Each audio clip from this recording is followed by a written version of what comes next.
Boa noite, bem-vindo a mais um dia, mais uma noite da nossa semana do CTH.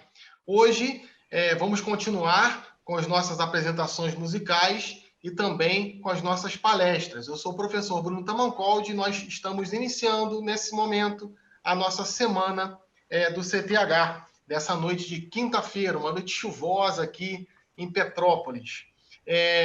Hoje o nosso tema da nossa semana, para você que está compartilhando com a gente pela primeira vez, é o papel das ciências humanas no Pacto Global Educativo em tempos de pandemia. O Pacto Global Educativo é uma proposta de Sua Santidade, o Papa Francisco, que vem ao encontro dos imperativos de uma educação mais humanística, onde o homem é o centro de todas as relações.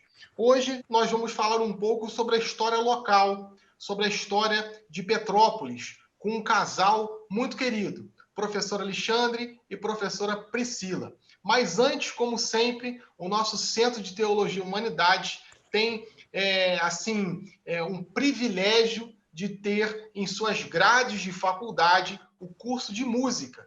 Então eu vou chamar meu amigo maestro Antônio Gastão, que vai apresentar a nosso momento musical do nosso CTH nesse momento. Gastão, é contigo. Ok, Bruno, obrigado. Boa noite a todos. Bem-vindos aí a mais essa noite da Semana do CTH. A apresentação de hoje é com a nossa cantora Bárbara Brandão. A Bárbara, como eu disse, é cantora, ela é estudante do 5º período do curso de licenciatura em música da UCP. Ela participa como soprano também do coral da universidade, do coro de câmara e é integrante como vocalista do grupo UCP Jazz. Ela é atriz formada pela CAL, a Casa de Artes de Laranjeiras, no Rio. Atuou também em algumas peças e musicais.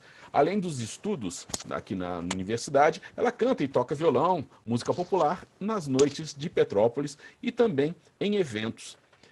Para começar essa apresentação, a Bárbara vai apresentar Romaria, de Renato Teixeira. Vai, Bárbara, é contigo. Que ilumina a mina escura e funda o trem da minha vida.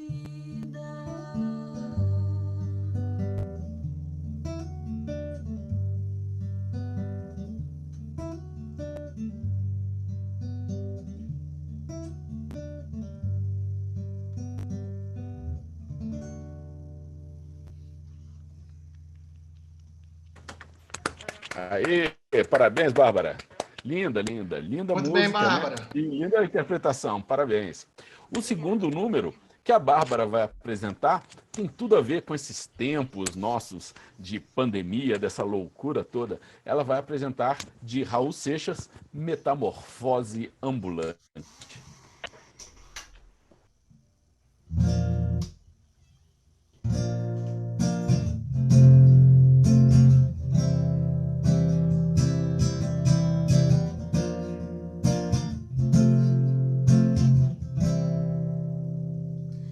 Eu prefiro ser essa metamorfose ambulante. Eu prefiro ser essa metamorfose ambulante do que ter aquela velha opinião formada sobre tudo. Do que ter aquela velha opinião formada sobre tudo. Eu quero dizer.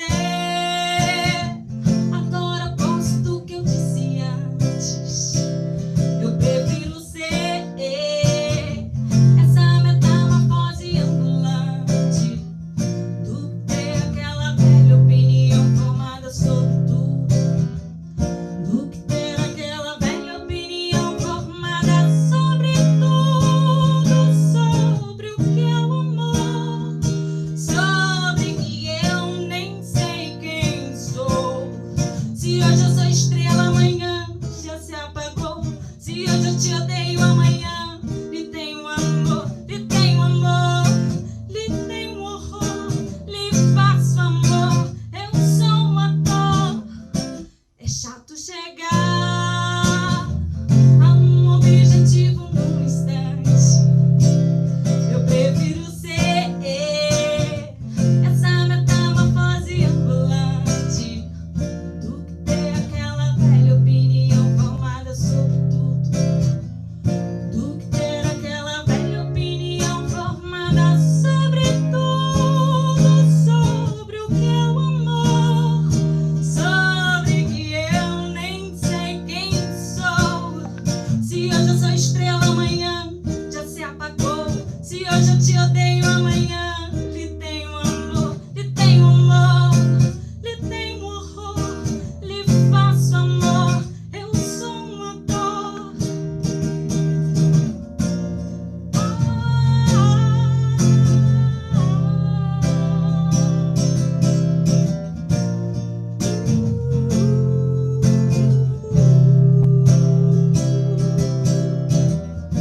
Aê!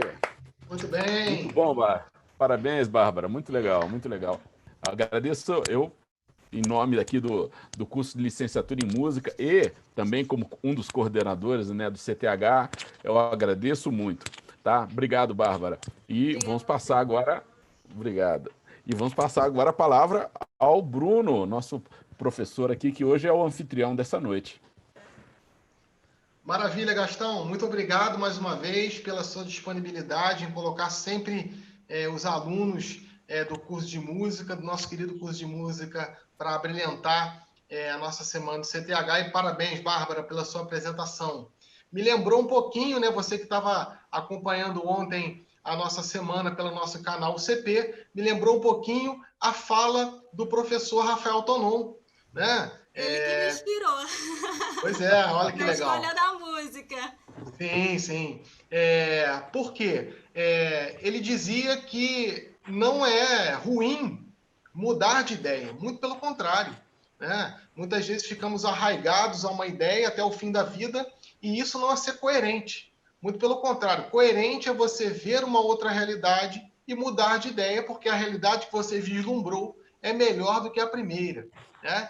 Vamos continuar nessa batida. Hoje, um dia todo especial, porque vamos falar de história de Petrópolis, né? E eu já queria, nesse momento, já prestar uma homenagem ao nosso querido professor, né, de saudosa memória, professor doutor Jerônimo Ferreira Alves Neto, né? Sem dúvida nenhuma, um grande baluarte da história petropolitana.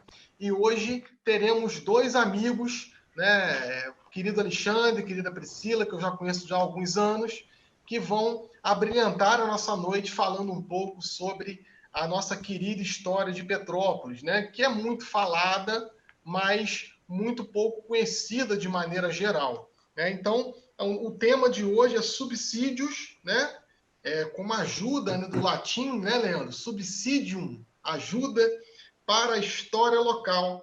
Petrópolis, a sua história, né? Então, subsídios para a história local.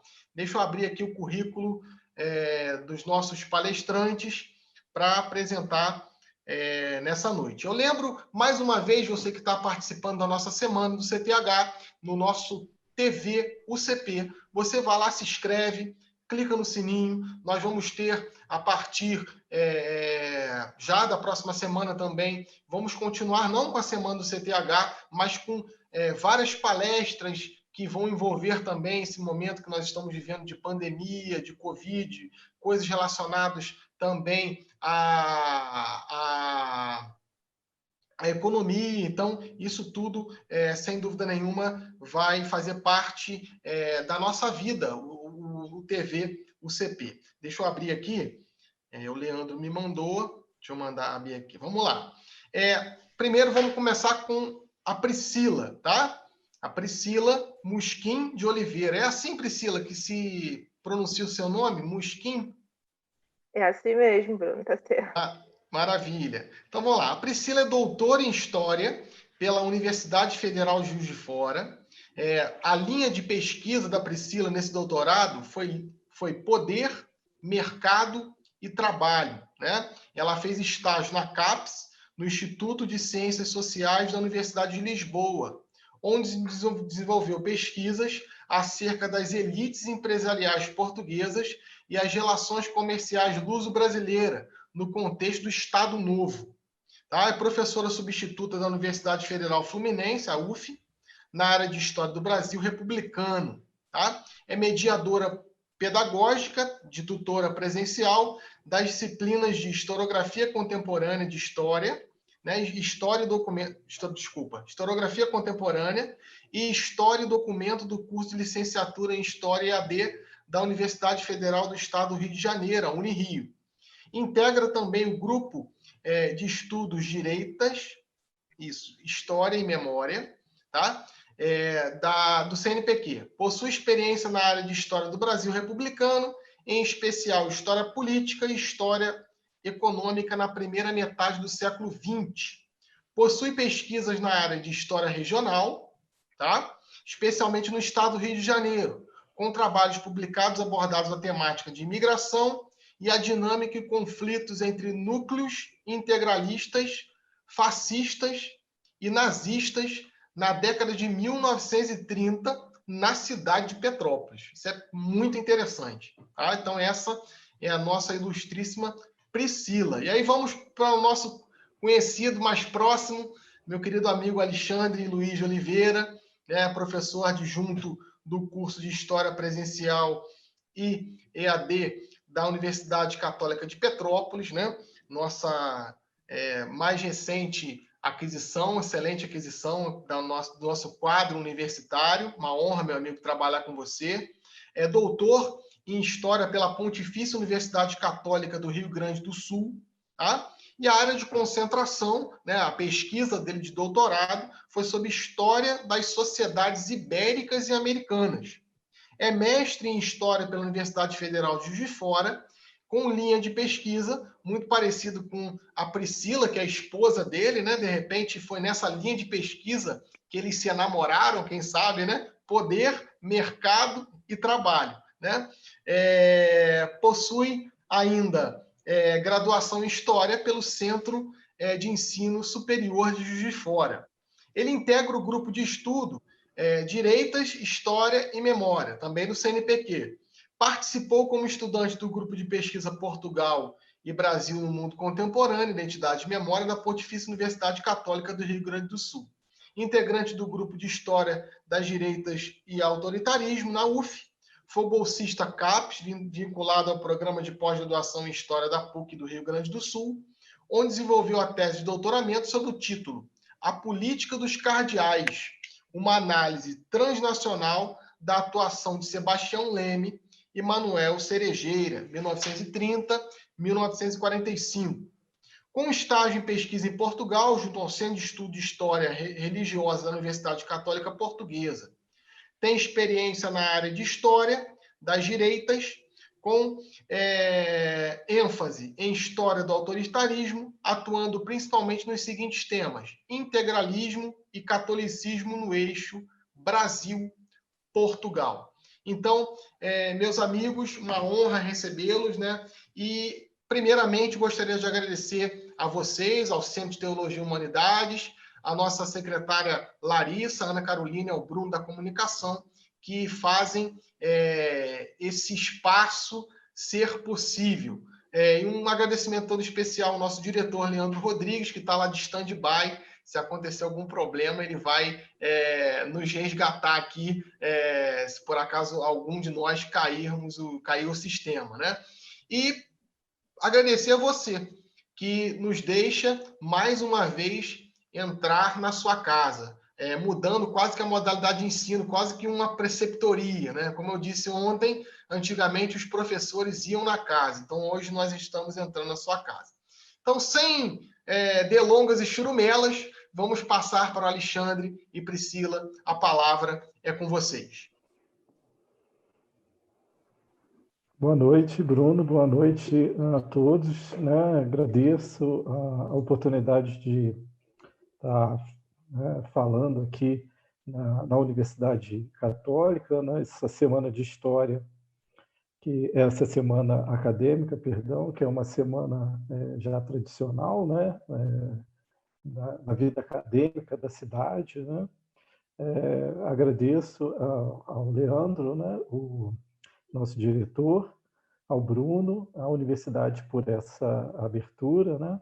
Então, nós vamos hoje falar um pouco sobre essa questão da possibilidade de se estudar, né, a Petrópolis nas suas várias frentes aí, de possibilidades, né? Não só no viés histórico, né, mas também aí as possibilidades da questão mais ampla e acadêmica também, que as pesquisas, né, históricas e as pesquisas da nossa cidade podem nos dar, né? Então, assim, para poder começar essa apresentação, uma questão mais teórica, né, trazendo aí esse viés mais explícito aí do trabalho acadêmico, A Priscila, então, vai fazer a primeira parte, né, essa apresentação das pesquisas acadêmicas, né, das pesquisas e as suas possibilidades com a história regional e a história de Petrópolis. E aí depois eu trago umas questões mais práticas, né, para a gente poder pensar e ver aí as frentes de trabalho que a gente pode desenvolver na nossa cidade, né, e aos alunos também que não moram em Petrópolis, mas que estudam aqui na cidade, possam também desenvolver, a partir desse exemplo da história de Petrópolis, né, dos estudos em cima sobre a história de Petrópolis, também possam fazer um link aí com a sua cidade, né, com a sua realidade local. Então, a Priscila vai iniciar essa palestra falando dessas questões mais teóricas. Boa noite a todos. Eu agradeço muito a oportunidade de, mais uma vez, poder fazer essa exposição sobre a história de Petrópolis. É sempre uma alegria muito grande desenvolver trabalhos junto à universidade. Agradeço ao Bruno, agradeço ao Leandro por essa oportunidade. E como o Bruno apresentou a questão do currículo, não é, de tudo, interessante, antes de começar essa discussão, abordar que a questão, o ponto de partida da pesquisa foi justamente a história regional, né? Foi um interesse sobre a história regional, que foi o primeiro interesse de pesquisa. Eu acredito que seja uma situação muito comum, né? Ainda no começo da graduação, ter um interesse pela história do local onde a gente se insere, onde a gente, né? Embora minha graduação tenha sido em Juiz de Fora, Petrópolis sempre despertou um interesse muito, muito grande em mim. Eu nem sou petropolitana, mas assim, moro aqui há muitos anos, tinha morado também antes da graduação e sempre me despertou esse interesse. Então, por volta do terceiro período, né, eu comecei os primeiros trabalhos em eventos acadêmicos, nas semanas, e sempre abordando a questão da história justamente nesse contexto do Estado Novo, dos anos 30, os conflitos entre esses grupos, né, integralistas, nazistas, fascistas aqui na cidade. Então, surgiu daí esse meu primeiro contato com a história regional. E um segundo momento que a história regional aparece para mim é durante a minha prática profissional, né? Eu sou também professora da Rede Estadual do Rio de Janeiro, eu trabalho hoje no CIEP Cecília Meirelles, então são mais de 10 anos trabalhando como docente no Estado, com os alunos, com os adolescentes, e é um desafio que se coloca para todos os professores, né, em especial nessa parte de ciências humanas, para nós de história também, que é despertar um interesse, mas também tentar proporcionar uma aprendizagem que seja significativa para os nossos alunos. Então, levando em conta, né, a grande parte da adolescência. Então, é um desafio muito grande fazer com que o processo de ensino-aprendizagem não seja apenas uma questão de acúmulo de conteúdo. De alguma maneira, esse aluno precisa estar inserido, precisa se identificar enquanto agente histórico, né, da disciplina. Então, essa primeira parte, eu gostaria de abordar justamente esses dois eixos, que esses temas apareceram na minha trajetória. Eu acredito também que seja comum a outros pesquisadores né, que se dedicam à história regional em algum momento, e também principalmente a quem está começando na graduação nesse momento e tem esse interesse também pela história de Petrópolis, né? É uma reflexão comum a essas trajetórias nossas, né? nessa caminhada acadêmica. A abordagem da história da região, não é? Essa abordagem regional da história, ela não é uma novidade. Ela vem se desenvolvendo com mais ênfase desde a segunda metade do século passado, né, final dos anos 20, com a Escola dos Análises. Então, quando se ampliou a possibilidade de diálogos, debates e de pesquisas interdisciplinares. A história da região, ela envolve um diálogo muito grande com a geografia, né, com a antropologia, com a sociologia. Então, a partir desse contexto, nós vamos ver um fomento nesse tipo de pesquisa, não só na França, onde se tem essa discussão em torno dos análises, mas também outros lugares onde esse grupo influenciou em termos acadêmicos a pesquisa. Então, por região, né, Então, quando a gente até fala história local, que é como se intitula a nossa apresentação, está dentro também desse contexto da região. E a região ela não é uma delimitação fixa, não se restringe aos limites de uma cidade, aos limites de um estado. A região ela envolve outros aspectos, então são aspectos flexíveis, que pode se inserir numa abordagem, num recorte cultural, num recorte social, num recorte de uma trajetória comum, por exemplo, a imigração germânica no estado do Rio de Janeiro. Então, a gente não estaria falando apenas da cidade de Petrópolis, não teria como ficar circunscrito apenas a esse território, enfim, então é nesse sentido, é uma abordagem, um conceito que é bastante amplo nesse aspecto da delimitação em si, não fica restrita à questão dos limites físicos de um município, de um estado, tem essa possibilidade de um recorte nesse aspecto. E ela também tem como foco observar a dinâmica cultural, a dinâmica social de grupos dentro de um espaço delimitado, dentro de uma região delimitada. Então, esse é o interesse dessa história. Então, ela vem nesse contexto já colocado, já em curso, popularizado, que é de se problematizar, então, a questão a ser analisada na história, só que com a delimitação espacial, então, de uma região, nesse sentido, que pode ser não circunscrito aos limites de uma cidade ou de um estado. Então, nesse aspecto é que essa abordagem ela se insere. E a partir de então, nós temos grupos de pesquisa, alguns eventos também que são recorrentes, para se discutir as metodologias de trabalho da história regional na academia. A Universidade Católica de Petrópolis tem um grupo, tem um GT, que discute a história de Petrópolis, e isso também é comum em outras instituições, ter um grupo de trabalho para isso, justamente por conta dessa necessidade de conhecer também a dinâmica da história da região e, mais ainda, inserir essa abordagem na formação dos professores, dos futuros professores de história que vão estar atuando em sala de aula, ou dos outros professores também de ciências humanas, em outros aspectos. Essa abordagem ela é muito importante nesse sentido. Então, existe um curso, debates frequentes sobre a melhor metodologia, sobre as melhores possibilidades de trabalho com essa abordagem da história regional na academia. Só que essa abordagem ela não pode ficar restrita ao trabalho acadêmico. Então, assim, tem que ter um intercâmbio, precisa haver um intercâmbio muito grande entre a educação básica e a academia, justamente por conta dessas questões da possibilidade da contribuição que a história regional traz no processo de ensino-aprendizagem da educação básica.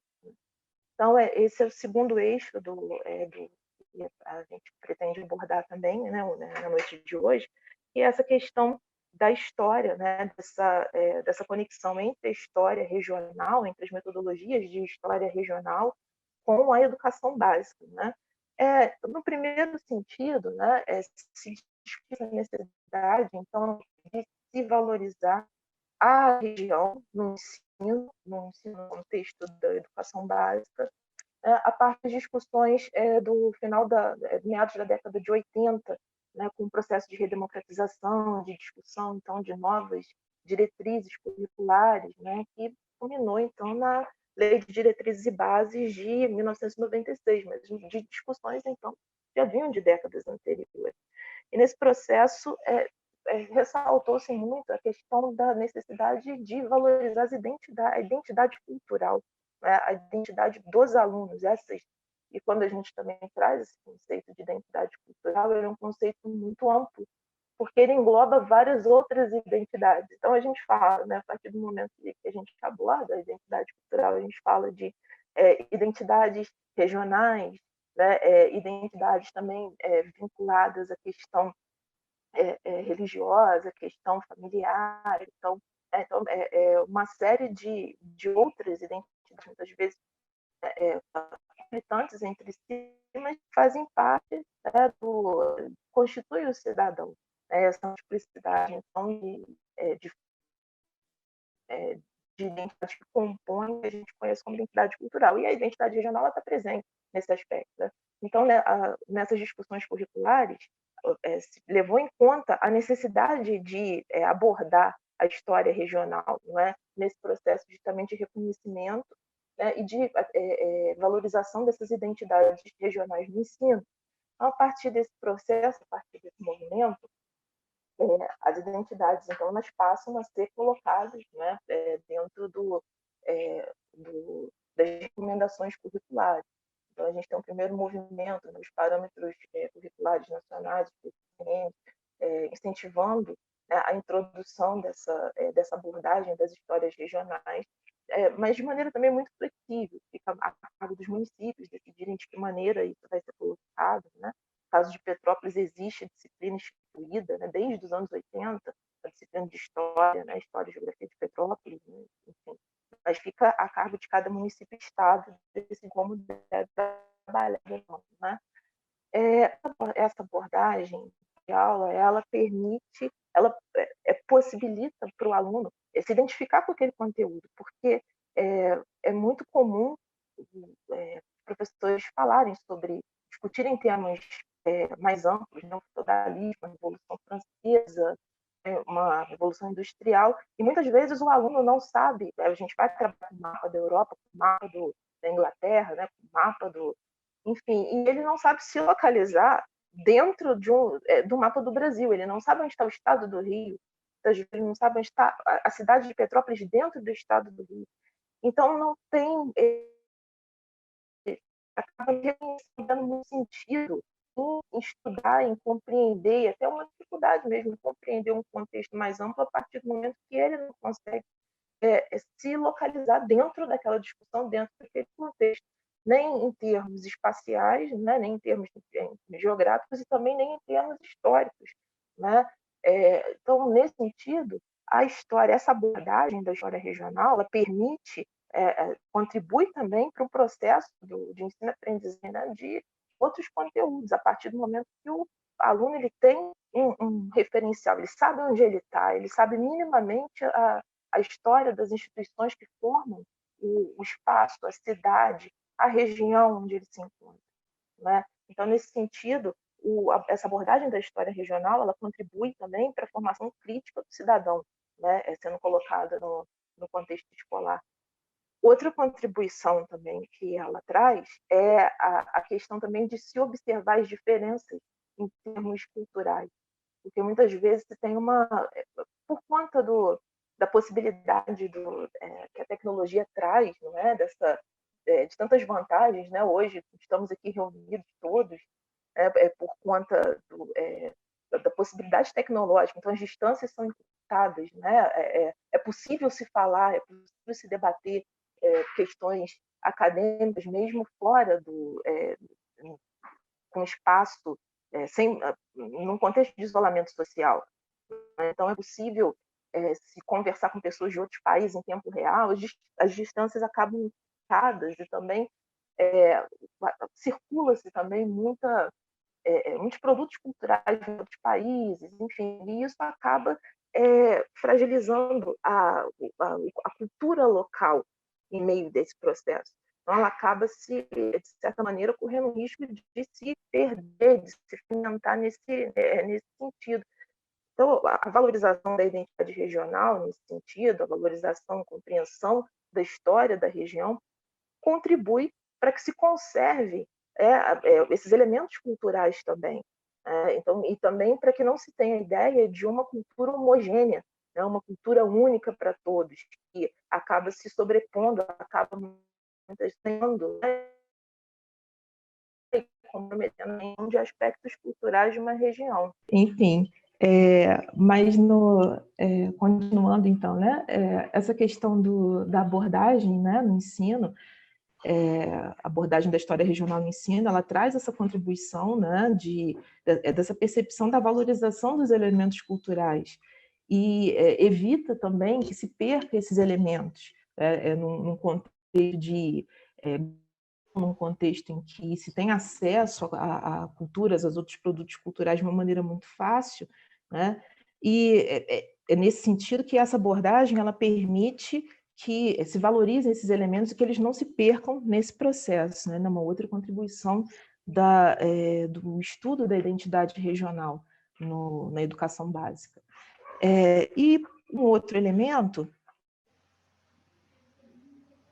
nesse sentido, é a questão também da preservação do próprio patrimônio, porque passa a ter um sentido para o aluno, né? A partir do momento que ele conhece a história da sua localidade, que ele conhece a história das instituições, a história também dos monumentos, do processo e do significado que aquilo tem. Então, passa também a ter um valor, uma identificação com aquele local, né? Então, são essas as contribuições que a história regional, algumas das contribuições que a história regional ela pode trazer para a educação básica. E ressaltando, é uma preocupação, né, quando a gente analisa também a questão da Base Nacional Curricular Comum, ela prevê, embora não altere também, não sistematize de que maneira possa ser feita essa questão do ensino regional. A gente tem 40% da determinação do conteúdo, né, a cargo dos municípios e dos estados, mas ela é prevista por considerar, assim como as discussões anteriores, a importância do ensino, a importância de se discutir o ensino da história regional, essa abordagem da história regional dentro da educação básica, né? Então, é nesse aspecto. Então, por conta disso, a gente valoriza, né? A gente tem essa questão de enfatizar o quanto é importante ter uma discussão frequente, o quanto é importante se analisar a história da região, né? A história da cidade. Então, essas produções sobre a história de Petrópolis, aqui nós somos uma cidade que já tem uma tradição de pesquisar a sua própria história, a história da sua região, né, já há bastante tempo, desde de que se fala no centenário de Petrópolis, né, lá ainda em 1943, em 1945, se discute essa questão, já se tinha trabalhos muito incisivos nesse sentido de pesquisar a história, de contar essa história de Petrópolis, né? E considerando a região, ela não aborda só a cidade de Petrópolis, então se tem a preocupação de analisar todo o processo, né? Desde a variante de Proença, na Serra da Estrela, Porto da Estrela, então tudo isso vai se inserindo na história de Petrópolis.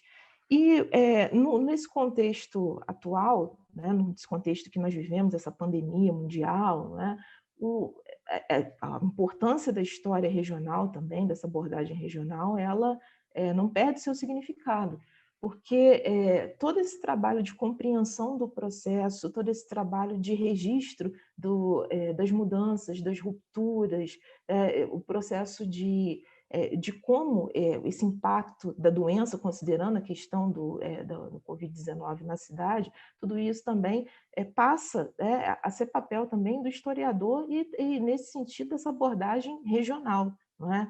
Então, perceber, registrar, até fazer registros pessoais, mesmo que sem a intenção de publicar nesse aspecto, é muito interessante. É uma tarefa também para o historiador nesse aspecto, e também para compreender como é que a sociedade vai reagindo, fazer paralelos com experiências anteriores nesse processo também. É um trabalho de bastante relevância para essa abordagem, para quem trabalha, né, para quem tem interesse também em trabalhar com essa abordagem da história regional. Então, assim, essa primeira parte da nossa apresentação, embora eu peço desculpas a vocês pelo problema com a conexão, né, mas o que nós procuramos demonstrar foi uma questão teórica, né, uma abordagem mais teórica da história, né, da história regional. Essa foi nessa primeira parte. Na segunda parte, o Alexandre ele vai falar, ele vai abordar essa questão com base nos arquivos, de que maneira dá para se fazer, com que maneira se faz história, quais são as fontes que se utiliza para fazer a história regional, para analisar, para poder fazer pesquisa, e o que pode ser feito nesse contexto também de isolamento social da pandemia, com relação aos estudos da história regional. Eu encerro minha fala, o Alexandre agora assume, né? Vou só chamá-lo.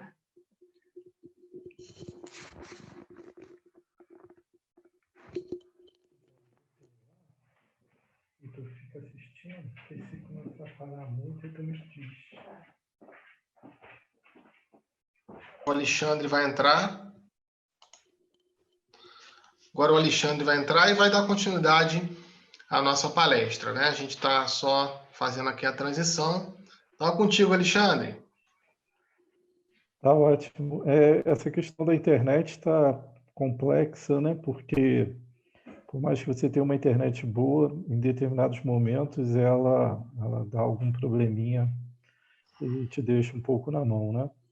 Mas Não, vamos tranquilo, lá, meu então. amigo, é assim mesmo. É. Então vamos lá. A primeira parte a Priscila já deu uma contextualizada, né, sobre essa questão do conceito, né, essa questão mais conceitual. E agora eu vou trazer então algumas informações assim, subsídios mesmo, né, algumas questões básicas para a gente poder trabalhar como linhas de pesquisa, né, como frentes de trabalho na nossa cidade e também aí como exemplo para a cidade que for, né, para a região onde as pessoas queiram aí desenvolver as suas pesquisas, né? Então, vamos colocar a apresentação.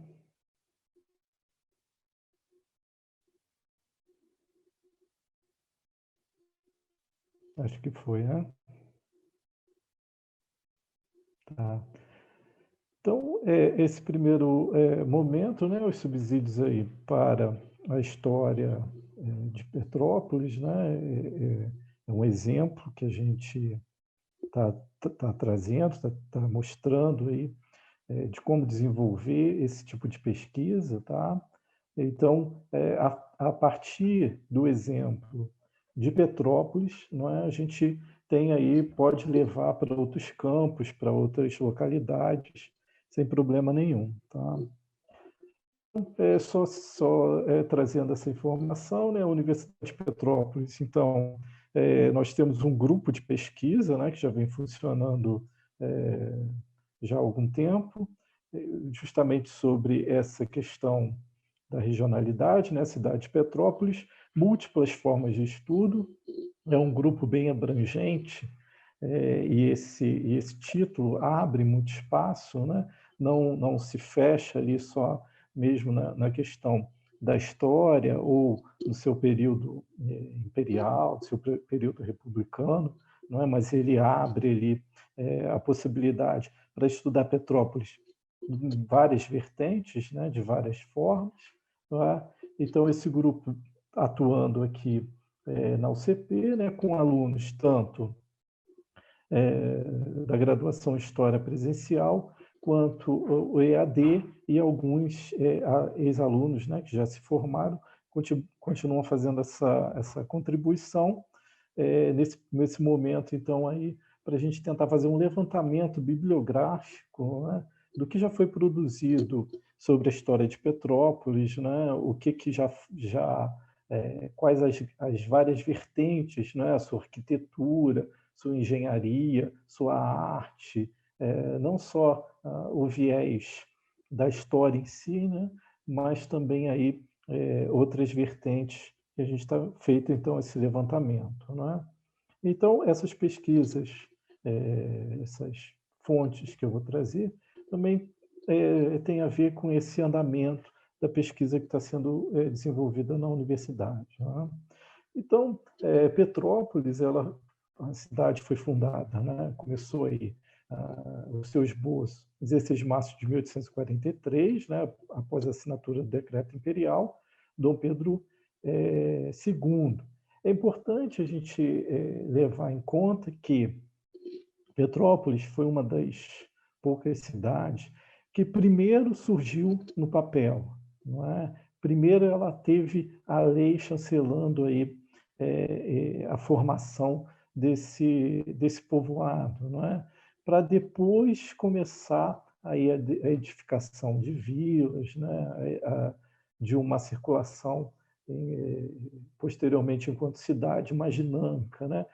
Diferente de outros processos de formação de cidade, que nós vamos ter primeiro um povoado, não é aquele povoado ali atuando de forma mais dinâmica, e depois esse povoado se ficando cada vez mais complexo, não é? Gerando aí a necessidade de estruturas maiores, e depois, então, a chancela dessa localidade para a formação aí de uma estrutura até chegar na cidade, né? Petrópolis foi o contrário, né? Não foi a única, mas foi uma das poucas cidades que primeiro se teve, então, a formação na forma de decreto, não é? E depois se começou a pensar, então, nessa estrutura e construir a estrutura, né? Então, assim, essa cidade, ela vai sendo construída já pensando, não é, nesse desenvolvimento urbano que pode acontecer aqui na Serra, não é? Então, isso é importante aí para a gente pensar. E pegando o gancho aí da apresentação musical, né, do que foi falado no início da exposição, não é sempre se pensar essas verdades que nós temos, que nós vamos estudando aí, principalmente no ensino básico, e depois a gente vai desenvolvendo, né, vai criando aí mais curiosidade também já no ensino superior, pensar sempre esses processos como algo muito dinâmico, não é? Quer dizer, o que se levou a essa chegada aí do 16 de março de 1843, né? Quais foram as importâncias de se criar uma nova localidade na Serra para esse descanso da corte, né? Então, assim, são processos, não é? O que hoje a gente tem muitas vezes na história como algo já estudado, né? Ele pode ser sempre problematizado. Quando a gente pensa, então, em história de Petrópolis, às vezes um outro aluno acha que já é algo que já está encaixado, né? Que já está feito, que já está formado. E a gente tem que pensar sempre essa história em transição, né? Com seus movimentos. Então, isso é importante também para a gente ter em mente, né? Então, para a execução dessa construção, foi convidado o Júlio Frederico Weller, né? Que chegou aqui no Brasil para exercer função junto ao Exército Imperial, né? Junto com o processo de legalização das terras da fazenda e o início das obras, teve aí um problema, né? Com essa questão do retorno de Dom Pedro I para Portugal, né? O seu filho fica aqui no Brasil até alcançar então a maioridade. Esse movimento aí da transformação das terras, né, na futura Petrópolis, vai sofrer um processo um pouco demorado, justamente por esses trâmites que vão acontecendo, não é? Mas aí então a execução, essa primeira execução, ela vai ficar então a cargo aí do Júlio Frederico, né? Então, mas é importante a gente lembrar que a fazenda, né, já antes da sua formação e da sua estrutura, né, criar essa estrutura para a futura Petrópolis, né, já contava aí com essa estrutura de um rancho, né, que já recebia aí alguns tropeiros, principalmente nessa passagem do Rio para Minas Gerais, né? E essa estrutura da primeira da fazenda do córrego do Rio Seco, ela vai sendo cada vez mais dinamizada, né? Ela vai sendo cada vez mais criando aspectos aí a partir de 1843, tá? A planta principal, né, o projeto principal que foi levado a cabo é o projeto do Queller, né?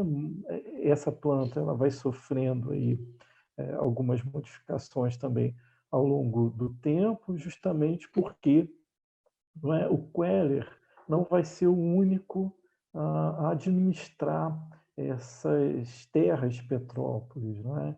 Quer dizer, a passagem do Queller frente à construção, frente às obras da cidade, vai durar aí de 1843, né, dos seus primeiros anos, até 47. Depois nós vamos ter outros administradores, né, outras figuras que, na maioria das vezes, são nomes um pouco não vistos pela gente, não é? Na maioria das vezes, os estudos aí sobre essa formação, sobre esse início de Petrópolis, eles trazem como ênfase o Queller, lógico, foi o primeiro, né, administrador, mas depois esses outros que vieram dando sequência a esse trabalho, né, e até essa modificação de um projeto, de um primeiro projeto, também não vão ter muito esses estudos acadêmicos, né? Quer dizer, Queller vai pegar ali até 47, depois nós vamos ter o Claudino Justiniano, de 47 a 50, quer dizer, o engenheiro civil José Lins de Azevedo Coutinho, de 1850 a 53. Outros administradores, né, outras figuras vão começar a surgir aí também. É uma questão aí de se pensar a formação de Petrópolis, o projeto inicial da construção de Petrópolis, também, e a interferência, né, e a influência desses outros administradores que também tiveram aí nesse momento. Não é? Isso também é algo importante para a gente levar em consideração com relação a novas pesquisas. Né? Sobre a fundação da cidade, jornal A Noite Ilustrada, de 4 de maio de 1943, né? Quer dizer, já aí no período centenário, buscou sinalizar uma questão que gerava inquietação sobre a fundação de Petrópolis. Quer dizer, de 16 de março de 1843 a 29 de junho de 1845. Ainda há, né, algumas questões sobre essas datas. Né? Quer dizer, 16 de março é a data do decreto, não é? Mas os colonos, né, o processo de colonização vai começar a partir de 29 de junho de 1845. Não é? Então, assim, quando que foi fundada a cidade? Não é? Quer dizer, até o centenário dela, ainda haviam algumas questões aí para ser resolvidas. Não é? 100 anos depois ainda se discutia esse período aí da fundação da cidade de Petrópolis. Né? Lógico que o decreto cria Petrópolis e ele, então, vai definir a data da fundação. Né? Outra questão aí, que também é interessante, né? E aí conversando, fazendo pesquisa aí com alguns alunos também surgiu essa questão, é justamente porque nós temos o feriado, não é? do colono. E aí muitas pessoas associam esse feriado com o santo padroeiro, não é? O São Pedro de Alcântara, que é o santo padroeiro de Petrópolis, que tem aí o seu dia, né? No dia 19 de outubro. Então, por alguma questão, né, as pessoas ligam o São Pedro de Alcântara da Catedral com o São Pedro e fazem um pouco essa mistura do dia 29 de junho com o feriado do colono alemão, né, do colono germânico, perdão.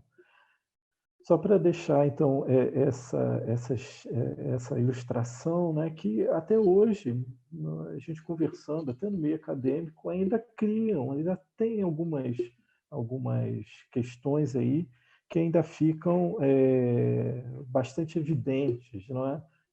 E mostram aí a necessidade realmente de estudos constantes sobre a nossa cidade, né?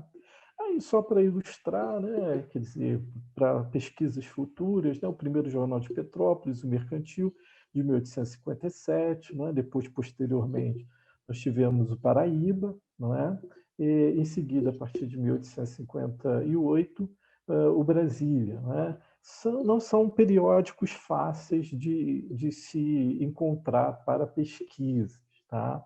Mas é só para a gente ter aí um olhar, um norte, né, também aí com a fonte primária do que a gente pode também desenvolver de pesquisas sobre a nossa cidade, tá? O Palácio Imperial, né, ficou pronto por volta de 1862, contava, além da estrutura de jardins, de uma capela, né? Então, uma imagem, né, uma pintura de Agostinho José da Mota, para mostrar também as formas que a gente pode estudar a nossa cidade, né? Não só com as formas escritas, né? Não só com os jornais, com as fontes primárias, mas também as imagens, elas também possibilitam aí a criação de estudos, não é? Também eu trago aí a questão, né, dessa primeira capela, né, que foi construída aqui na cidade de Petrópolis, né, depois vai ser transferida para a Catedral de São Pedro de Alcântara, em construção, não é? E é uma obra que vai ficar em construção por bastante tempo, né? E aí é só para a gente, então, pensar, né? Quer dizer, o padroeiro da nossa cidade, São Pedro de Alcântara, celebramos aí a festa dele em 19 de outubro, não é? Distanciar um pouco dessa ideia de São Pedro, essa confusão aí com a chegada dos colonos germânicos, não é? Conclusão da Catedral em 1969, né, que é aí a construção da estrutura da torre, né? A catedral ficou por muitos anos também sem a torre, né? Vai ser construída agora no século XX. É outro monumento também da cidade que dá para ser pesquisado, estudado aí de várias vertentes, né? Tanto a sua questão arquitetônica, a sua obra civil, né? A sua construção civil, a sua história, não é? Quer dizer, a questão religiosa, né? A palavra religiosa que foi ocorrendo aí a partir dos anos, né? Principalmente aí com a passagem dos bispos, né? A formação da Diocese de Petrópolis. Então, assim, há uma possibilidade imensa de se criar pesquisas, né? Outra vertente também é essa passagem em que Petrópolis teve no início da República, né? Quando ela se tornou, então, a capital da República, né? É uma passagem relativamente rápida, mas que não há também muitos estudos sobre o que aconteceu, as transformações e os impactos sociais em Petrópolis, né? Também é algo aí que carece de mais informações, não é? Também é uma vertente importante para a gente se pensar. Uma questão também muito difícil de se pensar aqui em Petrópolis, não é justamente essa questão das pesquisas sobre a escravidão na cidade, não é? Há uma dificuldade imensa de se entender essa dinâmica de escravos, essa dinâmica escravocrata em Petrópolis, né? Como ela acontecia, se realmente existiam poucos escravos, como algumas fontes indicam, no momento da abolição, não é? Se algo ali foi silenciado, não é? Então, isso é importante a gente ter em mente também, tá? Aí só uma ilustração de um jornal também, né? Dos escritos do Paraíba, em que o senhor Binot, ele narrava, não é? Que antes da fundação da cidade, nós tínhamos ali, perto do Palácio de Cristal, a existência de um quilombo. Não é? E é interessante porque em conversas com o professor Paulo Roberto, né, que faleceu do IHP, e ele sempre me falava isso também, né? Olha, se você estiver ali perto do Palácio de Cristal, olha, você vai ver algumas bananeiras. Isso há indícios de que essa teoria, né, de que ali existia um quilombo pode realmente ser algo importante, né, para a gente pensar na história de Petrópolis, mas é algo que ainda precisa ser pensado, não é? Pesquisas recentes, né, têm ido principalmente a partir do Quilombo da Tapera, não é, que é um importante centro de remanescente desses quilombolas na nossa cidade.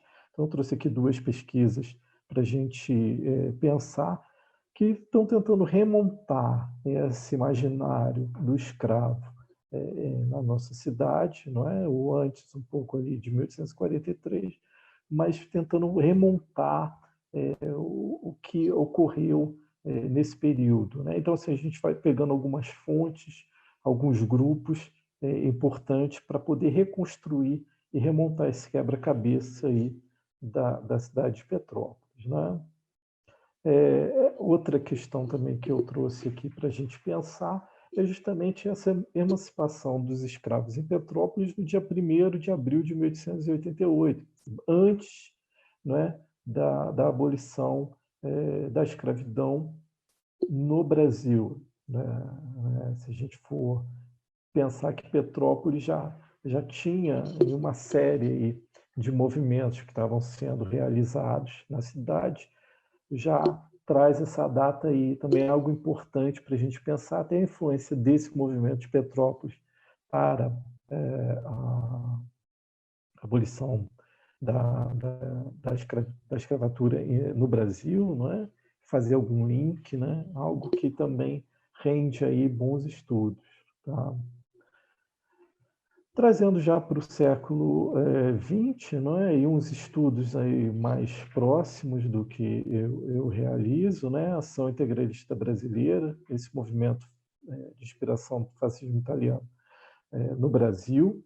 É algo interessante, por quê? Porque se a gente for pegar a Ação Integralista, ele é um movimento que vai surgir ali nos anos 30, no Brasil, né? Um movimento fascista que vai criar uma estrutura na ordem nacional, mas o que eu quero trazer de exemplo para vocês para o regional, tá? Eu quero trazer para vocês o seguinte: embora nós tenhamos um movimento, tá, nacional, quando a gente vai estudar essas estruturas na sua esfera regional, a gente vai começando a desvendar algumas situações, não é? Então, assim, o meu TCC foi sobre a articulação do integralismo aqui em Petrópolis, não é? E o que eu consegui contribuir? Entender como que uma organização nacional funcionou no seu caráter regional, né? Quais foram as atribuições que realmente ela fez, o que ela não fez no seu caráter regional, né? E se a gente também for pegar alguns clássicos da história, né? Alguns livros clássicos, vão situar esse movimento integralista e o seu segundo congresso, não é? Que é onde o movimento se torna partido político, em 1936. Não é? Os clássicos trazem isso. Só que, se nós formos para a história regional, se nós pegarmos os arquivos aqui de Petrópolis, onde o movimento, onde o encontro ocorreu, a gente vai ver que ele não ocorre em 1936, mas sim em 1935. Então, a importância da história local, até mesmo para legitimar ou para também trazer novas ideias, né, novas questões em cima também da história mais ampla, né? Aí alguns símbolos. Aqui em Petrópolis, quem vai pensar esse movimento, quem vai organizar esse movimento é o Raimundo Padilha, né? Aí, basicamente, como eles funcionavam, né? Funcionaram aqui na cidade, a formação de milícias, criação de jornais. Importante destacar que alguns desses jornais do integralismo, né? O jornal A Marcha, nós ainda encontramos exemplares para estudo, tanto na Biblioteca Municipal de Petrópolis, quanto no Arquivo Museu Imperial. Tá? Então, só para ilustrar, né, essa questão da internet é uma questão complexa, né? Mas só para a gente pensar, então, o segundo Congresso Integralista, né, sendo realizado em 1935, não é? Isso mostra que a influência, né, a importância da história regional nesse processo aí também de auxiliar na história, da história geral, né? Dentro desse panorama aí de 1935, né, nós vamos ter um enfrentamento entre os movimentos mais radicais, né, da direita e da esquerda. Esse conflito, então, vai criar aí um conflito maior, não é? Com alguns feridos, não é? E a morte do Leonardo Candu, como resultado aí dessas questões de 1935. Tá? Bom, agora, visto aí a importância, né, da história regional e visto a importância de se pensar essa história, visto aí a importância de se pensar essa história, né, de forma mais dinâmica, né, eu trouxe aqui para a gente pensar, para a gente ver o site do Museu Imperial. Não é? Então, o que eu posso fazer de estudos agora, nesse período de quarentena? Não é? Quer dizer, agora que a gente está impossibilitado de visitar os arquivos, né? Os arquivos estão fechados, de visitar as bibliotecas, o que eu posso fazer? Quais são as pesquisas que eu posso desenvolver dentro desse processo da pandemia, não é? Então, assim, uma principal que eu trouxe aqui para a gente poder ilustrar é justamente a questão do Museu Imperial, não é? Se a gente entrar no site do museu, nós temos aí várias coleções, não é? Que vão possibilitar um estudo, tá? Um estudo acadêmico, não é? Não só com jornais, com imagens, com pinturas, a gente consegue aí fazer um estudo de forma remota, não é? Grande parte do acervo do Museu Imperial ele já está aí disponível para a gente desenvolver aí trabalhos acadêmicos, né? E aí, só por curiosidade, dentro desses livros, né, que estão disponíveis para a gente poder trabalhar, eu trouxe aqui o livro do Cozinheiro Imperial, né, com várias receitas. O livro todo a gente pode encontrar na parte online do museu. O livro todo são receitas, né? Então, como que a gente pode utilizar esse livro? De várias formas, não é? A gente pode entender como eles se alimentavam, né? A parte da elite imperial, né? O que eles tinham, né, naquele momento, né, para poder fazer ali a comida, né? Essas questões são sempre importantes. Tá? Então, só para finalizar, né, essa nossa apresentação, né, com esses percalços que fazem parte, né, eu trouxe aqui, então, só alguns elementos para a gente poder pensar essas pesquisas acadêmicas agora, né, à distância, né, nesse momento de pandemia, em que está todo mundo na internet, né, então fica cada vez mais complexo, mas a gente vai tentando, vamos fazendo, né? Então, assim, o primeiro aspecto, né, a primeira página aí, que aí a gente consegue fazer pesquisas acadêmicas de forma remota é a própria página do Museu Imperial, né? Nós vamos ter aí não só a questão da arte, não só a questão das obras, mas também jornais, documentos que já estão, grande parte, aí, online, e não também questões só ligadas ao Império.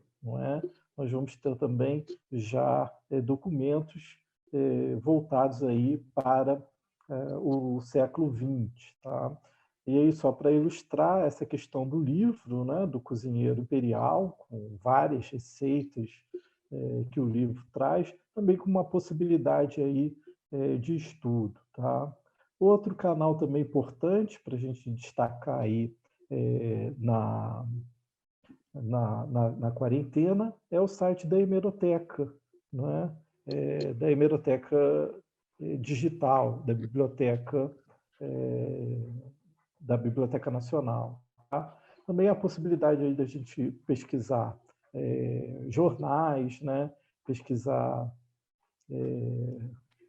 documentos, tá? Pelo período que a gente quiser, e aí a gente consegue também fazer uma série de palavras-chave, para a gente colocar aqui o nosso interesse, igual eu sublinhei aí a questão da Gazeta de Petrópolis, de 1892 a 1904, o jornal que está disponível também para consulta online, aí só umas informações. Outro também canal importante de pesquisa são as próprias produções do Instituto Histórico de Petrópolis, com vários autores, várias obras, várias produções de autores da nossa cidade, falando aí também, escrevendo sobre a nossa cidade. Também há aí uma possibilidade de utilizar essas fontes também nesse período, estão disponíveis online. Aí, como destaque para esses inscritos, eu trouxe aí esse grifo aí, de um dos inscritos do professor Jerônimo, muitos inscritos dele online, também aí como fonte para se estudar nesse período aí de distanciamento social. Outra fonte também que a gente pode destacar é o próprio... Oi. Então, você citou o professor Jerônimo. Oi. Então, a nossa palavra-chave é Jerônimo. Jerônimo. Tá? Em homenagem a ele, Nossa palavra-chave é Tinha que Jerônimo. ser. Sim, não podia ser Maravilha. outro, Tá ótimo. E aí, então, o site da CAPES também, o catálogo de teses, dissertações, há várias teses, várias dissertações online, Se a gente escrever Petrópolis nessa página, a gente vai ter aí várias dissertações que foram desenvolvidas na área de educação da Universidade Católica, também como uma fonte de pesquisa para esse momento, tá? Partindo para as pesquisas presenciais em um momento futuro, só para deixar aí também como exemplo das possibilidades de estudo da nossa cidade. Tá? Presencialmente, a gente tem a nossa biblioteca da UCP, que é uma biblioteca maravilhosa, e conta aí com cerca de 90 mil volumes, entre livros, periódicos, folhetos, dissertações, teses. É muito amplo, esse acervo da UCP. Tá? O Instituto Teológico Franciscano também há um acervo grande, mas só presencial. É importante destacar que muitas das publicações da Voz, de revistas das Vozes, constam nesse acervo também. Há uma possibilidade de estudo muito grande. E também a Biblioteca Municipal, que, embora não tenha obras digitalizadas aí, online, mas a gente consegue fazer a consulta do acervo, dos livros que a gente quer desenvolver. Então, assim, em meio a todos esses contratempos, mas que fazem parte, não tem jeito nessa vida online, Então, eu tentei mostrar aí de uma forma clara, que a história da cidade de Petrópolis não é uma história fechada, não está concluída, pelo contrário, ela está em desenvolvimento, há várias vertentes ainda que a gente pode estudar, não só seu período imperial, seu período republicano, o seu período recente, né? Tem aí um leque de possibilidades, não só para o historiador, mas para o arquiteto, para o engenheiro, não é? Para o teólogo. Há uma infinidade de arquivos, de fontes que a gente pode desfrutar aí na nossa cidade, e aí também utilizar Petrópolis como um exemplo, né? Quer dizer, se o aluno não mora em Petrópolis, ele pode desenvolver também essa mesma pesquisa, esse mesmo foco, né? Numa área mais regional, também aí tentando encontrar os arquivos, né, que constam na sua cidade, também os arquivos online, né, o próprio da Biblioteca Nacional, que a gente consegue digitar ali o nome da cidade e ter um direcionamento melhor, não é? Então, assim, eu encerro essa fala, né? Espero que tenha conseguido contribuir aí para abrir, né, a imaginação, né, para esses trabalhos acadêmicos. Tá? Lembrando que o nosso TCC é o nosso cartão de visita, né, depois de formado. Então, assim, a gente tem que colocar total empenho, né, nesse trabalho, é o que a gente vai levar para a nossa vida profissional, né? Então, assim, ele não pode ser um trabalho feito como para finalizar somente a graduação, mas ele tem que ser o nosso cartão de visita depois de finalizada a graduação, né? E o leque de possibilidades de estudo, ele é bem abrangente. Okay. Maravilha, meu amigo Alexandre, minha amiga Priscila. Gostaria muito de agradecer. Não, voltou. Gostaria muito de agradecer a vocês, tá, Priscila, pela sua fala, né? Sempre muito, muito acadêmica. Isso é muito importante, numa fala tão coerente com a história regional, que muitas vezes, infelizmente, fica no limbo da história, e ter pesquisas nessa área, sem dúvida nenhuma, traz para o baile coisas importantíssimas, né? Alexandre, como sempre, você com uma riqueza de detalhes muito grande na sua explanação, e como você disse no final, né, que isso desperte a nossa curiosidade. Eu também fiz pesquisa no mestrado sobre história de Petrópolis, sobre educação em Petrópolis no século XIX, pesquisei esses jornais todos que você disse. Então, sem dúvida nenhuma, como a Priscila disse também, muitas vezes não por uma feitura de um trabalho acadêmico, mas simplesmente pela curiosidade de estar com o documento em si nas mãos. Então, agradeço a você, Priscila, e a você, Alexandre, e te peço desculpas mais uma vez, né, Priscila e Alexandre, pela dificuldade que nós tivemos no processo de transmissão no YouTube. Aqui no Zoom, que é a plataforma que a universidade tem, é uma plataforma paga, né, num login institucional, correu tudo perfeitamente, mas no processo de transmissão para o YouTube nós tivemos esse problema, infelizmente. Mas são coisas que fazem parte do processo. Como muitas vezes no presencial, às vezes a caneta não funciona, ou o projetor não liga, ou o filme que você ia passar está num formato que o computador da escola ou da universidade não comporta, são coisas que estão alheias à nossa vontade, né? Então, esperamos que nos próximos, no caso amanhã, a gente não tenha esse problema, tá? A nossa palestra de amanhã vai ser uma palestra de encerramento, tá? E para essa palestra, nós pensamos que cada coordenador poderia dar a sua contribuição em detrimento do que está acontecendo agora. Então, vai ser uma palestra de fecha-eclair. Vamos fechar a semana, né? Então, o padre Edenilson, que é o coordenador da teologia, ele vai falar um pouquinho, juntamente comigo, que sou professor de História, com o professor Carlos Frederico, da Filosofia.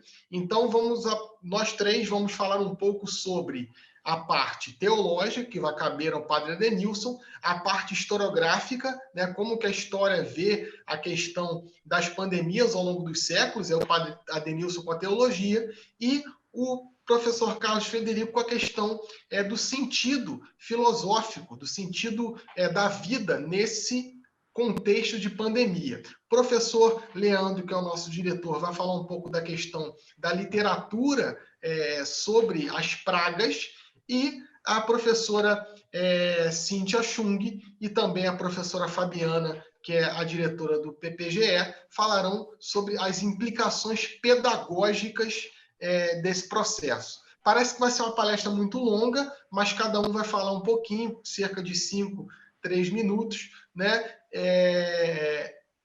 Oi? Ah, o Gastão, verdade. O Leandro aqui está falando para mim, o Gastão. O Gastão vai falar também da música em tempo de pandemia, né? Como que a produção... E aí o Leandro e o Gastão vão falar concomitantemente, né? A produção artística em tempos de pandemia, que também é grande, né? Não é só... A gente não está falando só da Covid-19, está falando também da gripe espanhola, que assolou o Brasil no início do século XX, né? Falando um pouco também da peste negra no século XIII, assim sucessivamente. Então, a gente quer agradecer a você, pedimos desculpas mais uma vez e contamos com a sua presença amanhã. Se você ainda não se inscreveu no nosso canal TV UCP, clica lá, se inscreve e clica no sininho para que nós possamos, para que você possa também receber as nossas notificações de novos vídeos. Alexandre e Priscila, vocês têm 30 segundos para se despedirem dos alunos, como numa entrevista. Vai lá, Alexandre. Eu gostaria de agradecer, né, a oportunidade, é sempre muito importante, é sempre muito rico, né, falar para a comunidade acadêmica, né, deixar o meu e-mail institucional para qualquer dúvida, qualquer questão, né, o alexandre.oliveira@ucp.br, né, qualquer questão, qualquer necessidade, né, de retomar alguma fala, alguma questão que ficou, pode entrar em contato aí que a gente conversa, tá?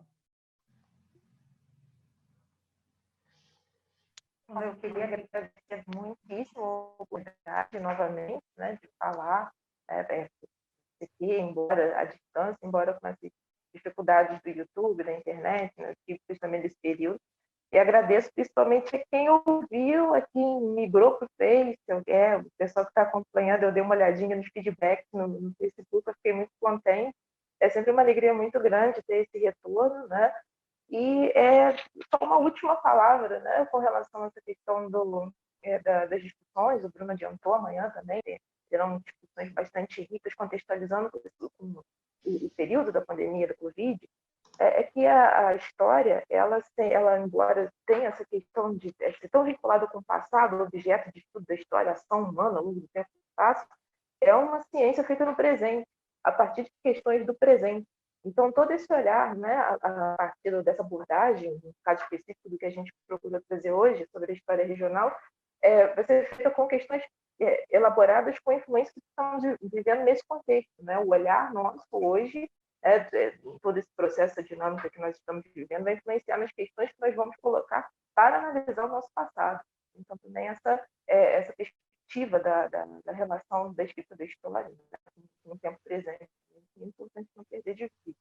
Mas agradeço novamente a oportunidade de estar podendo falar na UCP para os alunos, público todo, e desejo uma boa noite, muita saúde para todos nós, que em breve nós possamos estar presencialmente falando, né, nos espaços do UCP, né, enfim, né, e tudo isso passe logo. Muito obrigada e boa noite a todos. Maravilha, Priscila, eu agradeço também ao professor Leandro Rodrigues, que esteve no stand-by, né, Larissa, Bruno e Ana Carolina. Um forte abraço e até amanhã.